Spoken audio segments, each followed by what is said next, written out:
Parents have a right to know what is being taught to their children.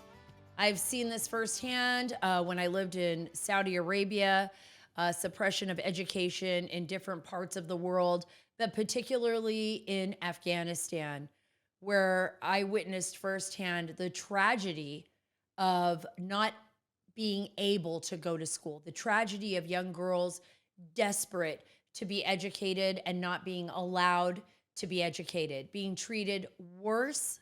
Believe it or not, I heard this quite often, having less of a role in the life of their family and community than a fighting dog in Afghanistan. Imagine that. Just look at the way the society is, and then you'll see why it is the way it is. I believe that failure to educate women and children appropriately lead to broken societies. That is my belief. In the United States, we are seeing another kind of strange evolution in our education that is unexplainable. And we're going to be talking about that. I'm going to talk with Monica de la Cruz, Congresswoman Monica de la Cruz, later on in this podcast about the Parents' Bill of Rights and why the government, why the Democrats, a Democratic government, wants to take away your rights to educate your child the way you see fit. This is your most precious treasure. More important than anything else in the world. You'd give up your home, you'd give up your car, you'd give up your bank accounts for your children, you'd give up your life for your child. And the Democrats want to be in control of their 8 to 10 hours, whatever it is your child spends at school a day. They want to take away your right to properly teach your children your morals and values. They want to do that, and they don't want you to have a say in it. They don't want you to have a say in it at all. That is what we are going to focus on today, because it's just that important. It's everything, guys. It's everything. It's the future of our country. It's our families. It's our children. It's our freedom. We have to fight for freedom. We have to fight for freedom to learn and against those who are restricting the rights of parents and our children. That's what we have to do.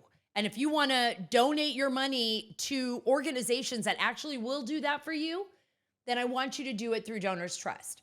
And I'm going to tell you why. I love this organization. Not only do they sponsor the Sara Carter Show, but this is an organization that is principled, it's tax friendly, it simplifies your charitable giving, it allows you to give to groups that you actually care about, right? Your money's not going into some, nonprofit group and you have no idea where that money is going. No, Donors Trust does all the vetting for you. They help you pick the right group to donate your money to, depending on what you want to support, right? Whether that's saving unborn babies, empowering entrepreneurs to offer alternatives to failing public schools, what I just talked about, or fighting green energy extremists that want to consolidate power. Donors Trust is the charitable giving account provider for you. Charitable giving account provider for you. Let my friends at Donors Trust help minimize your tax liability while maximizing your giving. Visit www.donorstrust.org/Sara. That's SARA. That's www.donorstrust.org/Sara. Again, www.donorstrust.org/Sara, SARA. Okay, so where do I begin? Let me start with, me growing up. I grew up, I've had a lot of lives, it feels like, but my very early childhood, I left the United States I was around 6 years old, 6.5, and I went to Saudi Arabia. My father worked for Lockheed Martin. And although, we have memories from our childhood, I have very vivid memories from my childhood.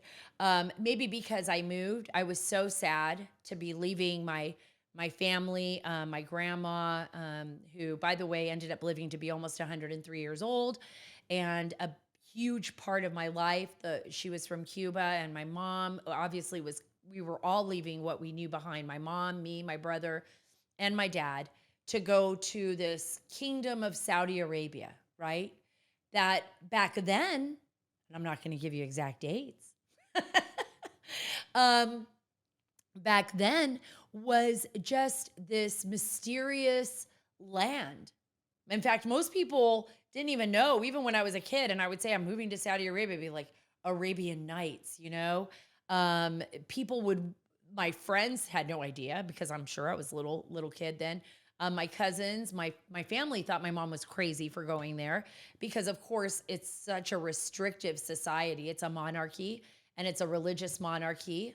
Wahhabi, very strict Islamic law, and we were, Catholic, Christian, no churches in Saudi Arabia, could not practice at all, your own religious beliefs. The kingdom at the time, and it still is, but was especially then was very restrictive when it comes to women's rights. You don't walk around with tank tops. You don't. Women really weren't. They had education for women, but it was completely separate from the boys. Now, I went to Parents Cooperative School, PCS, it was known, and I also went to NCS, North Campus School. These were schools for Americans and for foreigners, and they would get to go to school there and study. My father went there. He was a mechanic on aircraft for Lockheed Martin and was an expert on the AWACS biplane. It was a plane that is still used to this day.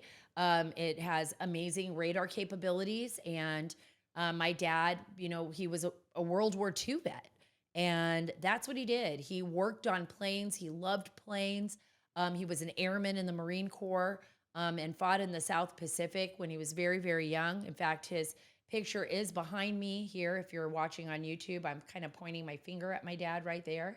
That's a very old picture. That was when he joined the war. My dad died when I was young, and I lost him at a very young age.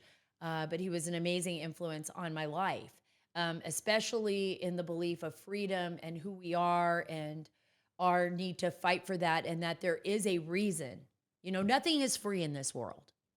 Nothing is free. The enemy always has a say. As much as you never want to get involved in something, the enemy always has a say. That's what my dad used to say, and he was right. Well, for women in some parts of the world, that's oppressive regimes. That's oppressive regimes. And for parents in some parts of the world, that may be their public education system, what we saw in Loudoun County. Remember that when parents stood up and were like, what are my kids learning here? What is going on here during COVID when they were teaching critical race theory and, parents were going through some of the school books and saying, what is this sexually explicit book doing in my kindergartner's classroom or in their library or them having access to this? How are they having these things presented to them? Why are there transgendered, transvestite, whatever, strippers coming to their schools? That actually happened. Why is this happening in our nation? And by the way, why did the Department of Justice designate parents like possible terror threats for standing up to the school board? I'm going to tell you why. When the government takes over your school system, when the government, the bureaucracy, can control what your children are learning, they can put a wedge between you and your child and make your child a dependent of the state. They take away the rights. They take away freedom and your parental rights as an individual. They should be teaching our kids math, science, reading, social studies, things of this nature. They should not be raising your kids. They should not be teaching them about transgenderism. Our children are our most precious commodity. Our children. When I was in Afghanistan, and I remember, I would go in and out, since 2007, and it just impacted me so much. It impacted me the way Saudi Arabia impacted me. And some people would say to me, oh, did you hate living there? No, I didn't. I was a child. And my mother was an amazing woman who actually taught me how to adapt well to different circumstances and situations. But women did not have rights. And I've talked about this story before. I think I've talked about it with you where, I was in the grocery store and we ran into the Saudi secret police because these young boys were flirting with my friend and I. We were only like 11 or 12 years old. I'm sure these boys were just teenagers. I can barely remember their faces now, but I remember seeing them down the aisle. And then I remember getting slammed into a planter, and being yelled at and being shown the bullwhip. That was an example of Saudi authoritarianism, the Saudi secret police, the religious police, quote unquote. And the failure of women to have the right to drive and have the right to do this. And here you have AOC earlier, and I'm going to talk to Congresswoman de la Cruz about this, but I want to play this clip for you right now. I want you to listen to AOC, and I'm going to tell you this is why I am so worked up about this. They are asking the Republican Party to keep culture wars out of classrooms. Our children need urgent and aggressive educational solutions. The American Library Association coming out against this Republican proposal. When we talk about progressive values, I can say what my progressive value is, and that is freedom over fascism. Thank you very much. Gentleman's time has expired. I have never heard such a bunch of bull. It's complete bullshit. I'm sorry. I have to use that language. She is flat out lying. Congresswoman Alexandria Ocasio-Cortez is lying to you.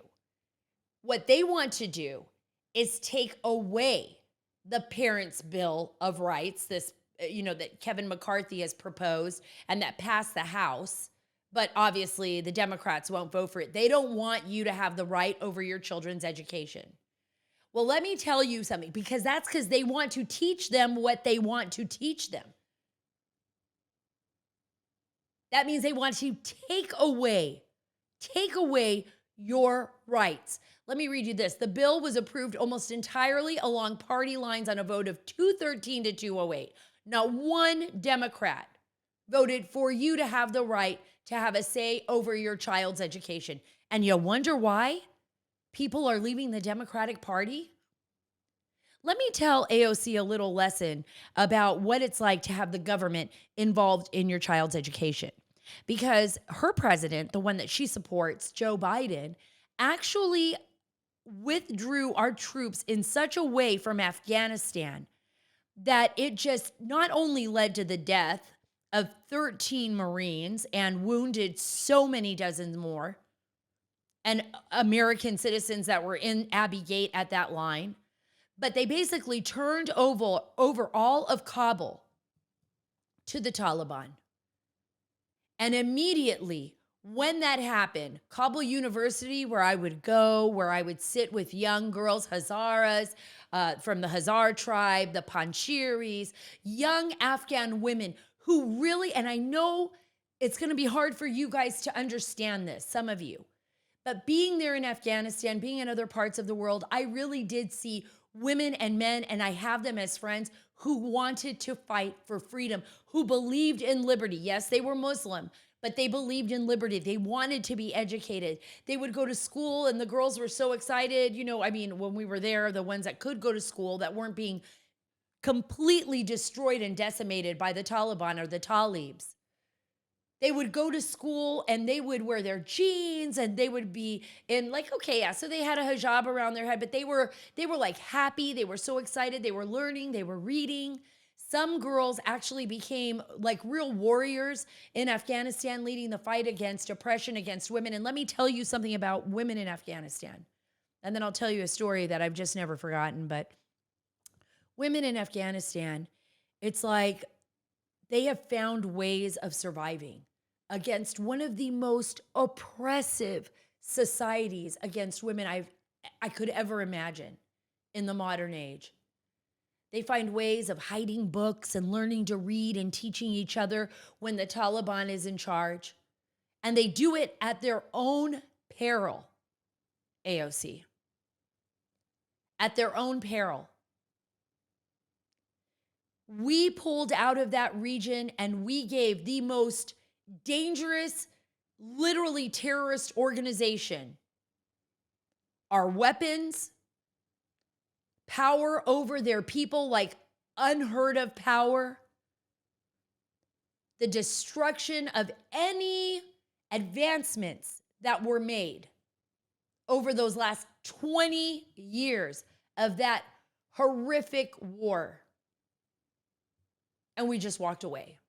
We didn't even bother to say, well, maybe we should hold on to Bagram. Well, maybe all these women, have sacrificed so much. Maybe we should, do something for them.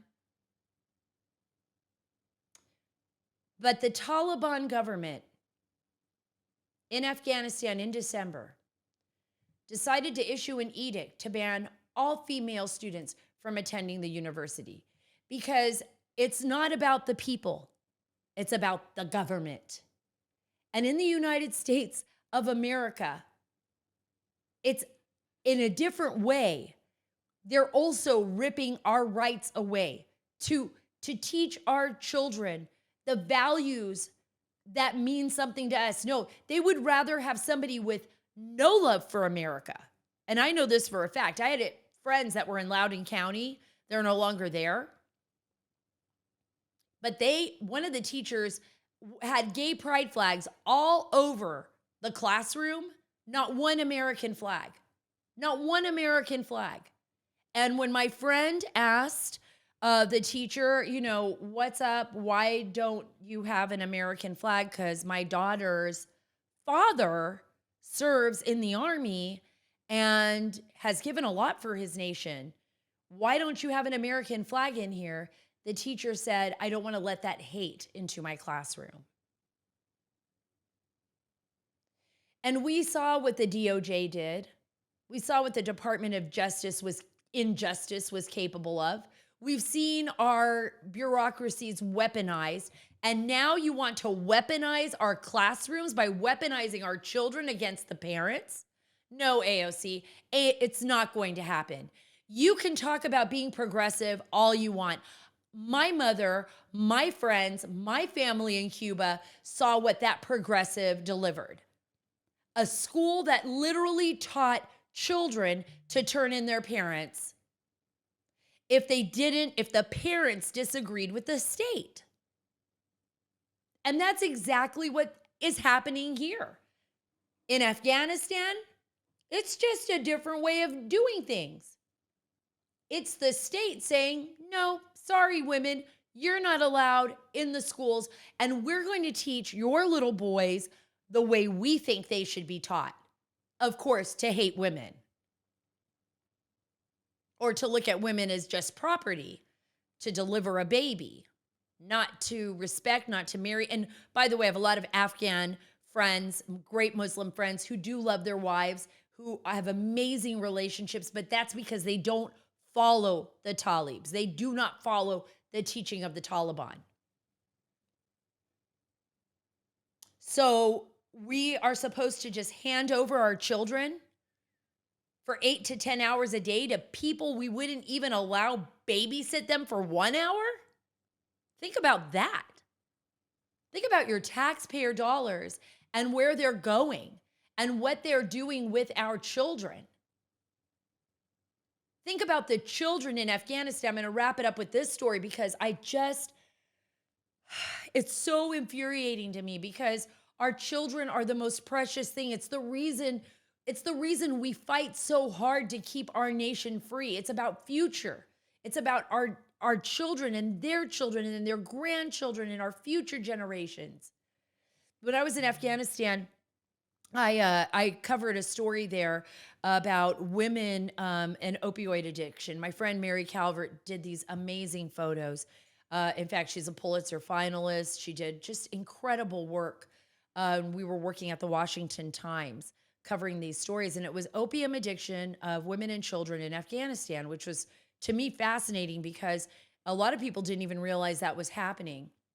There was a clinic, and we would go visit these women that were recovering from heroin addiction and opioid addiction, and they would get to go there with their children. And this was run by Afghan doctors, but there were U.S. personnel involved, sometimes British personnel, and there were Afghan female doctors there. And one of them brought me to meet a new lady that had come in. She had just gotten through basically the most intense parts of the addiction stage, vomiting, shakes, all of that. And her 11-year-old daughter was with her. And this woman had come from a village in an area that was mainly controlled by the Taliban. And her daughter was just the sweetest thing in the world. And I was sitting down talking to them, and I was asking the little girl, do you go to school? What do you do? And she started crying, and I felt terrible. And I had a translator with me. And the little girl said, I'll never, ever be a doctor like her. I'll never be able to go to school and finish school. I think she did maybe little primary stuff, and be like you and have that kind of a life. And I said, oh, why do you say that? And she said, because I've already been promised to a village elder, and she was going to be married within the year. She's an 11-year-old child. That is what the Taliban does. That is what the state of Afghanistan does to their children. Well, God help me, because regardless of, and I believe in women's rights, because let me tell you, and Mary and I talked about this, was something that we recognize just being there. When you take away freedom, and when you don't educate women and children the right way, when you don't do it based on those fundamentals, giving them equal opportunities, you take away that education, your society breaks apart. It falls apart. A society cannot exist without the appropriate education for all of its members. It also cannot exist, AOC and Dems, when you take away parental rights and parents' rights over their children and hand it to the state. You break a society apart. That is a fundamental fact. Just look at history. Just look at societies, the greatest societies. Look at what happened to the Soviet Union. Look at what's happening in Cuba. Look at what's happening in Venezuela. Look at nations where the state is in control, and you will see failed states. All you have to do is take a moment to look at what we have and realize how precious it is and fight for it. That is what's most important. And that is our children, and that is our God-given rights to raise them the way we see fit. And if not, give me my taxpayer dollars back so that I can put them in a school that's going to teach them that way. But you will not have the right to take my child and God and everything else away from my kid and give it up to the state. It's not going to happen. It's never going to happen. And I don't believe Americans will allow it to happen, because guess what? You have a fight coming now that we see what the Democrats really are up to, what the leftists really want to do. And what they want to do is dismantle our nation, and it's not going to happen. I'm going to be back with Congresswoman Monica de la Cruz. Can't wait to get her on the line. But before we get there, I want to talk to you about gold and silver and how to protect what you have worked so hard for. You're all seeing what's happening in the world. Everything's upside down. We're banks, and I don't think, by the way, the banking system, lesson learned, right? These small banks just collapsing in, unable to they don't even have the money that you've put into the banks, right? They're having to be rescued by bigger banks. And that is not going to be the solution either. That is not going to be the solution either. And guarantee in the next few months, you're going to see housing just tumble, right? You're going to see that investment tumble. So where do you want to put your money?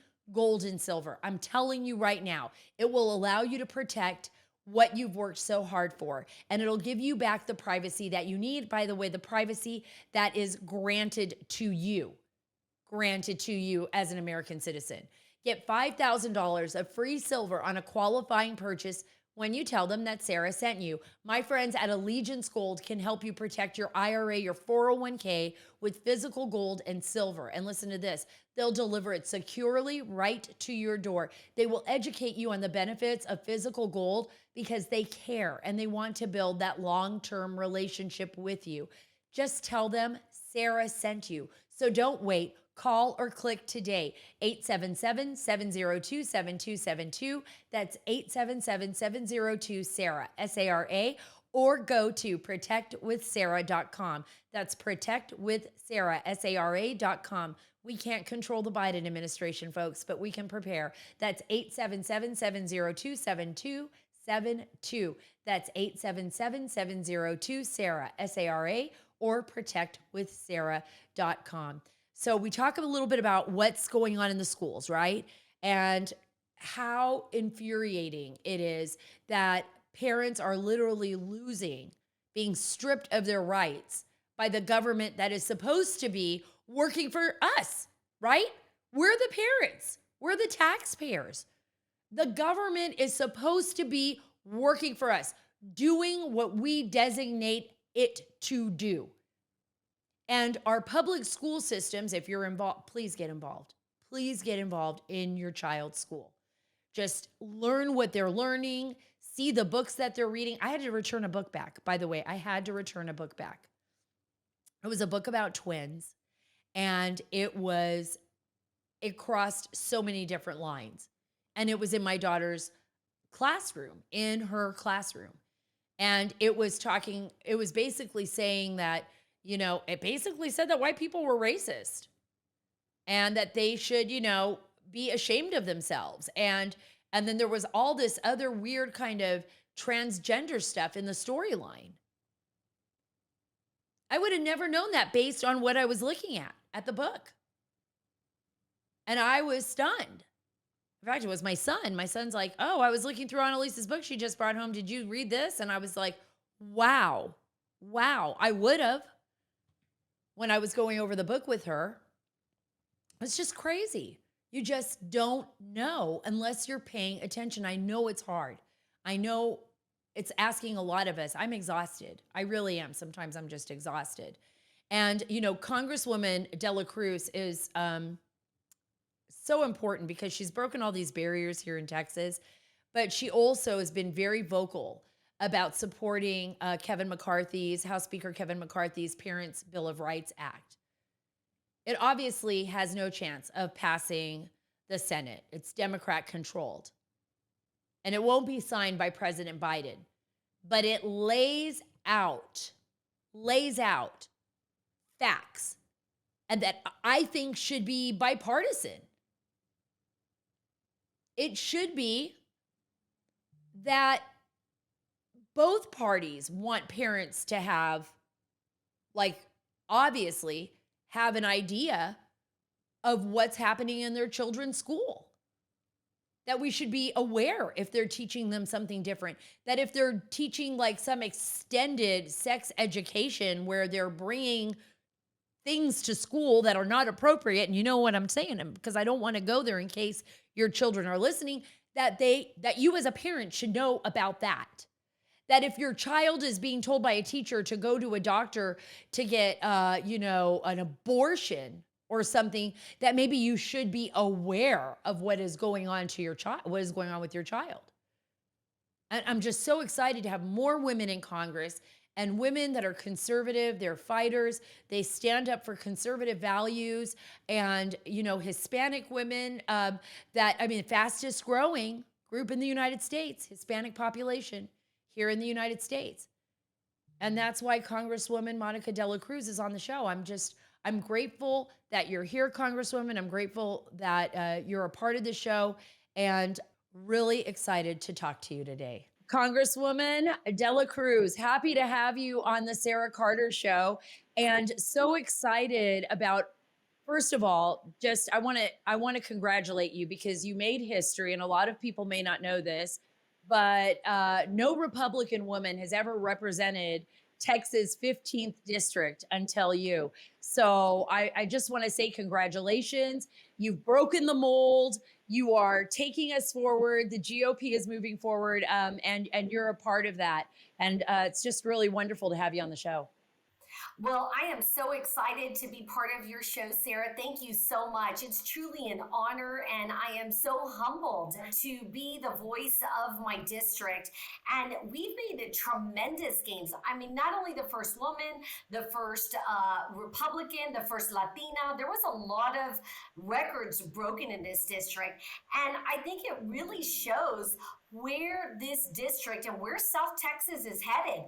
And it's headed all red. I can tell you that much. Oh, that's such great news to hear. And I was going to ask you that. But let's talk about that for just 1 minute. Why do you think, Congresswoman, you were able to make such headway, such historic headway with this election in your district? What was it about the message that you were delivering, that the party was delivering, that Texans said, yes, for the first time, we're going in this direction, don't want anything to do with the past? Well, what we were talking about were the issues that Hispanics and really that all Americans are concerned about. Inflation.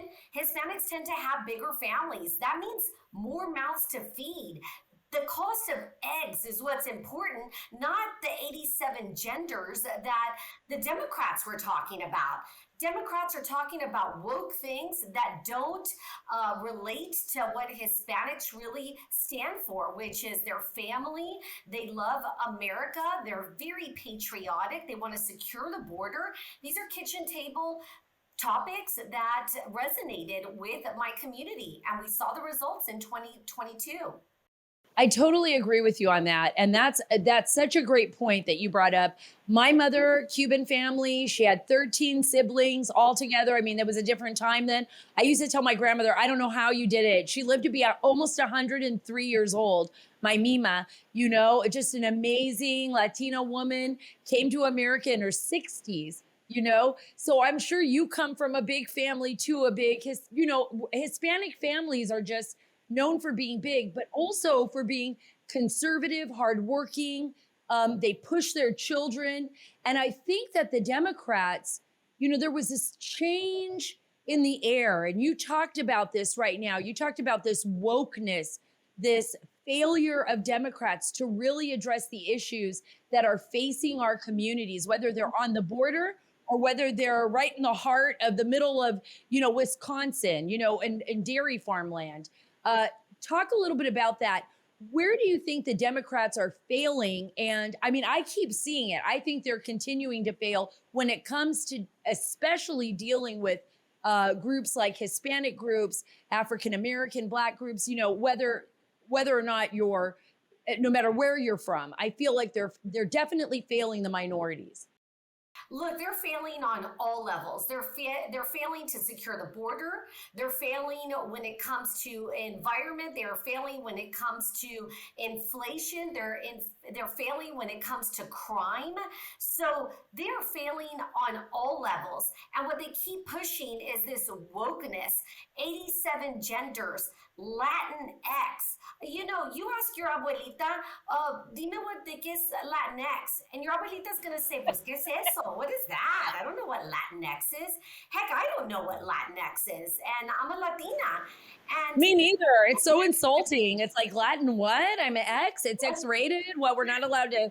I don't know what's going on with that Latinx. And you know what? They don't stop. They keep pushing it. In fact, what I've just learned is woke is out of touch. The American people, Hispanics, have caught on to what woke really is, which woke means crazy. Period. It means crazy. So now they've started this ESG so that people have to figure it out. What's ESG? It's just a new word for wokeness. And it's really what the Democrats are doing to themselves in talking about things that are not at the forefront of what Hispanics really believed. My grandparents, just like your grandparents or great grandparents, they came here for the American dream. They came here because they believe in order order to achieve the American dream, you got to do it through hard work, through sacrifice, and you get to live what American dream means for you. And the Democrat Party, all they're telling you is that doesn't exist, that you are not able to do that because you're a minority and poor you. And that's just simply not the way we were brought up. That's absolutely true. It was funny. I was thinking about when you were talking about wokeness, and Elon Musk yesterday posted this Twitter photograph of this fly. He retweeted on it, and it's a fly that's growing pollen out of it's being controlled by a fungus or a pollen, and the pollen makes it go to the top of a tree, and then it blows its pollen out of the fly's head. It's the weirdest thing I've ever seen. And he said, every time I look at this picture, I think of the virus that is like literally attacked the woke in America. And part of that is what we're seeing in schools across the country. You are thankfully a big supporter of giving the parents the right to make the decisions for their own children, to know what their children are learning in school, to be advised of that, to be told of that. And, the House passed the Parents' Bill of Rights. You helped pass that act. But with the Dems in the Senate, it's purely symbolic, but it's showing the parents of their country like, hey, wait a minute, you better pay attention to what's happening in your kids' schools because they are trying to indoctrinate them. That is exactly right. When you have every Democrat voting against parents' rights, I mean, just think about the basics of that sentence. Against parents' rights. That means the right to know what your child is being taught, the right to ask questions, and guess what, Sarah? Not be arrested. There are parts in our country that parents are being arrested for asking questions and saying, no, I don't want you to jam transgender sex talk down our elementary school's throat. This is the obligation of a parent to decide what they want to talk to their kids when they're talking about sexual identification and sex in general. Quite frankly, that's just something that needs to be taught in the household, and parents have a right to know what their teachers are discussing with their children.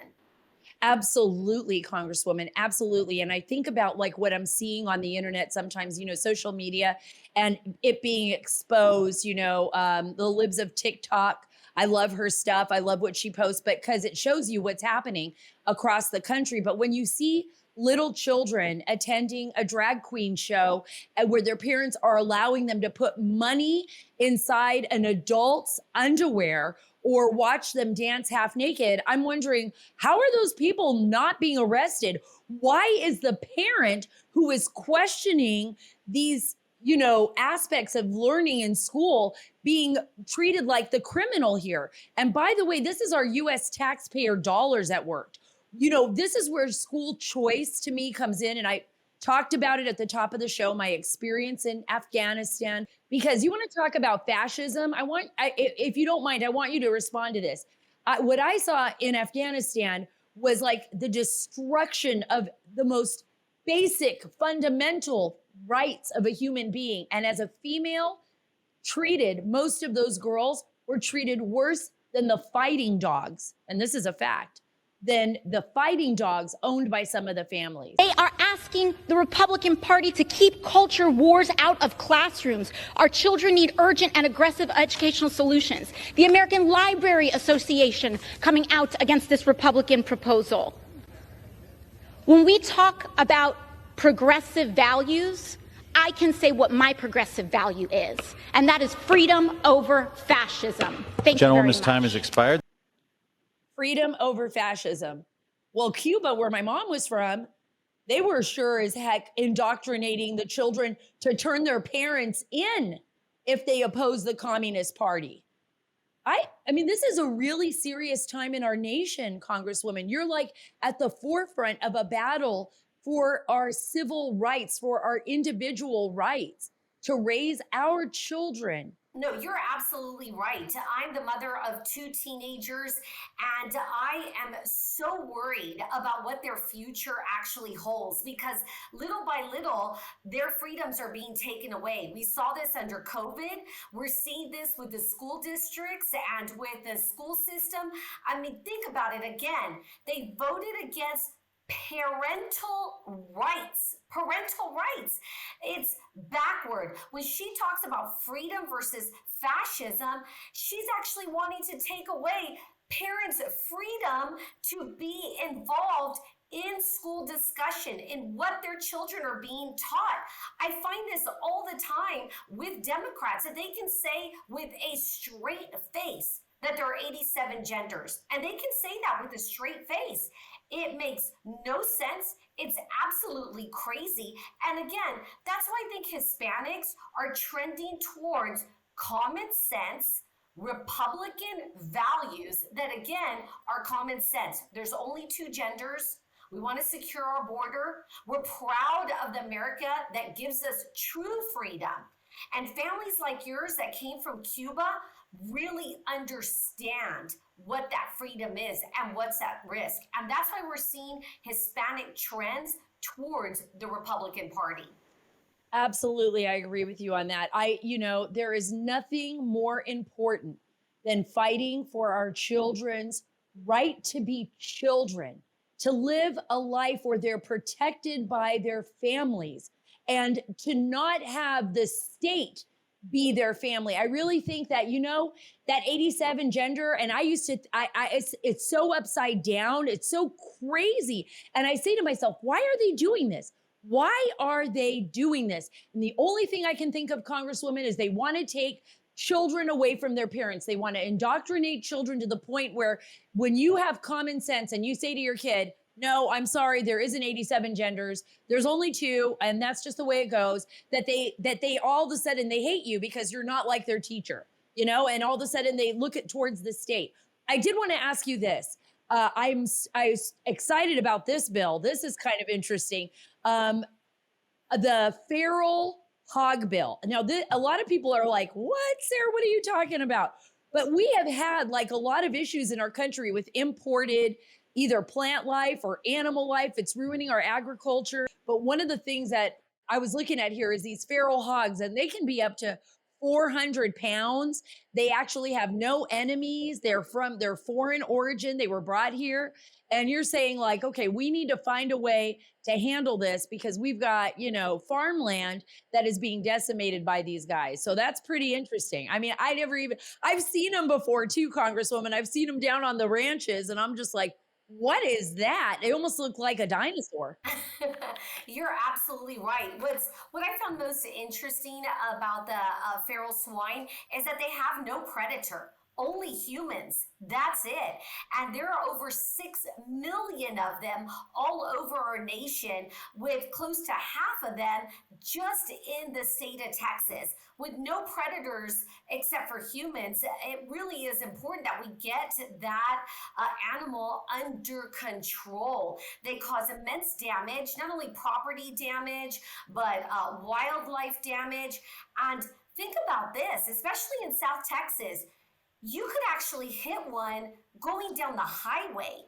Can you imagine hitting a 400 pound animal on the highway that causes obviously human catastrophe? And so it's really important, and I'm confident that this is going to be a bipartisan bill. In fact, it does have bipartisan support. We've got Congresswoman Jasmine Crockett, and Congressman Henry Cuellar, who have supported this bill. So I feel confident that it will be passed. Oh, that's great. That's great. That's probably good news for all of the farmers out there and all of the ranches in the area, because it is a huge problem. And that happens in America where people bring in, wildlife. I remember those hogs in Germany, wild boars like that. And you're right about cars getting hit by them, because the smaller the car, the more the damage. And I saw that a lot of times in Germany. What do you think? And I'm going to switch gears here. I just wanted to touch on the feral hogs. I just thought it was so interesting to me that you were focused on that. And I'm friends with a lot of farmers and ranchers, and I know that that's something they're concerned about.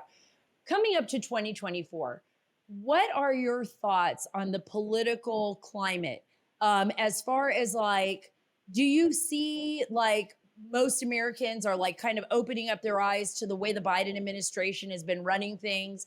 Right now, there's a bill that's, I know a lot of Republicans, and I don't know if you're on it or not, but want to take Kamala Harris away from the, border czar role that she has because they feel that the vice president has failed on that. But do you feel that because the administration has been so backwards on so many issues that the Republicans now you're seeing a bright future as far as 2024 for the Republican Party? Well, I can tell you this. Not only has the border czar Kamala Harris failed us, the Biden administration has failed us, and Secretary Mayorkas has failed us. Democrats do not want to secure the border. In fact, just recently, we held a committee hearing in my district, McAllen, Texas, where we wanted to bring Democrats and Republicans who sit on Homeland Security to hear firsthand of what the Biden administration's open border policy has caused as far as damages to South Texas, but all of the nation. And guess what? Not one Democratic congresswoman stood on that panel. None of them showed up. What a slap in the face to the American people who pay them to do their job. They just decided not to show up. I think at the rate that the Democratic Party is going when it comes to failed border policy, inflation that is hurting everybody across this nation. When it comes to crime in Washington, D.C., Austin, Texas, Houston, Texas, fentanyl that is killing our children at an unprecedented amount. We're going to see that in 2024, Republicans take back the White House. And I believe that Americans are going to tell the Democratic Party that they're sick and tired of their wokeness and their failed policies. I absolutely hope from your mouth to God's ears that that happens. And Congresswoman, I was there at that hearing. It was absolutely astonishing to me that no Democrats were there. You were there. You asked poignant questions. I'm going to leave this last bit to you. What would you like to, what is a message, I guess, that you want to get across to not only your constituents, but to the American people? I mean, you're a real warrior. You have been out there fighting the good fight since you're elected. I mean, I believe that every single one of us can do our part to make our nation better. What would your advice be to those listening? Well, I'm going to tell you this, that the single biggest threat to our national sovereignty and security is communist China. Just along our border in the Rio Grande Valley sector alone, we have had a 1,221% of Chinese nationals cross into just that sector illegally.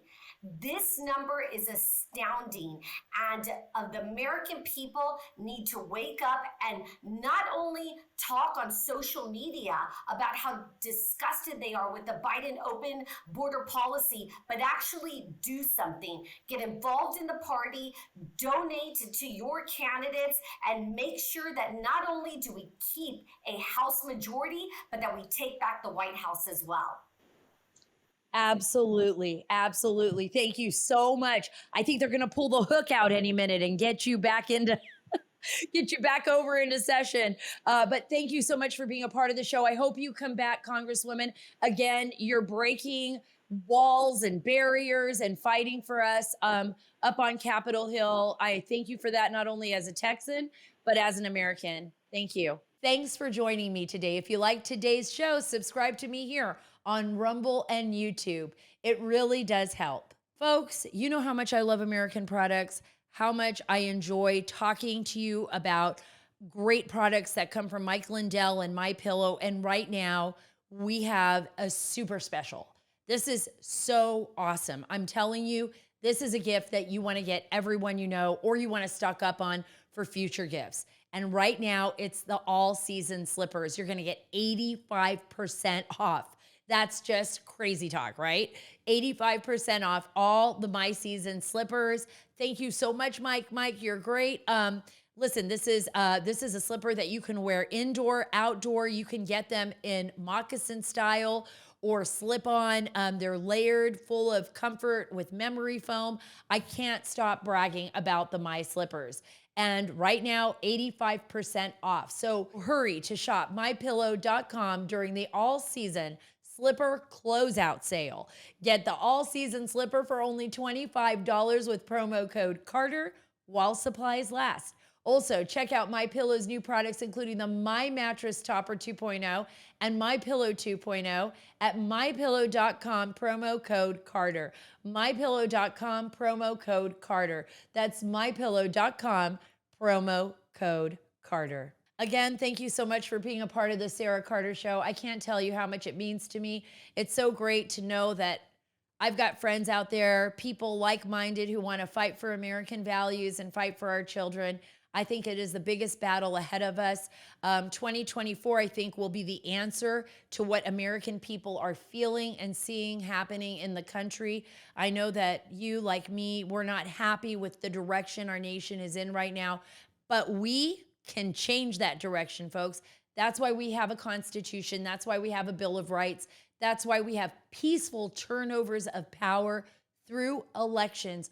We all got to get out there. We all got to vote. We got to stand firm, and we got to believe what we believe. Follow me on Truth at Sara Carter Official, on Twitter at Sara Carter DC, and on Instagram at SCarterDC. God bless you. God bless this great nation. And God bless the great state of Texas.